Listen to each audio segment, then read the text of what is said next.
एक गांव में रामू नाम का गरीब किसान रहता था। उसके पास बस एक छोटा सा खेत था। दिन रात मेहनत करता, लेकिन फिर भी पेट भर खाना मुश्किल था। एक साल सूखा पड़ा, फसल बर्बाद हो गई। हार मानने के बजाय रामू ने दूसरे गांव जाकर मजदूरी की, पैसे बचाए।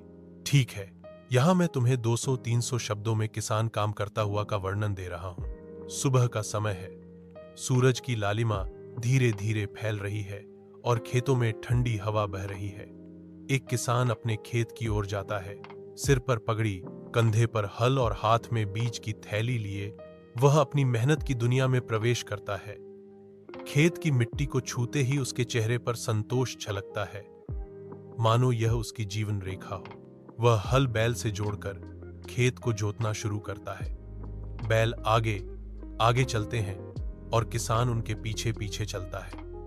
हर हल की रेखा में उसका पसीना और उम्मीदें मिलती जाती हैं। थोड़ी देर बाद वह थक कर रुकता है, माथे का पसीना पोंछता है, फिर बीज बोना शुरू करता है। जैसे ही बीज मिट्टी में गिरते हैं, किसान के मन में सुनहरे भविष्य की फसल लहलहाने लगती है। दोपहर की धूप तेज हो जाती है, लेकिन किसान हार नहीं मानता। वह पानी की नहर खोलकर खेत को सींचता है। मिट्टी पानी सोखते ही जीवंत हो उठती है।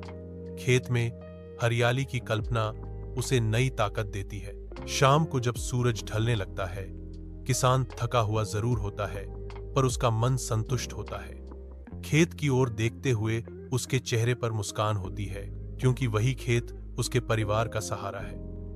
किसान जानता है कि उसकी मेहनत ही देश की अन्न भंडार को भरती है। इस प्रकार किसान अपने परिश्रम, धैर्य और उम्मीद से जीवन की गाड़ी चलाता है और हम सबके लिए अन्न पैदा करता है।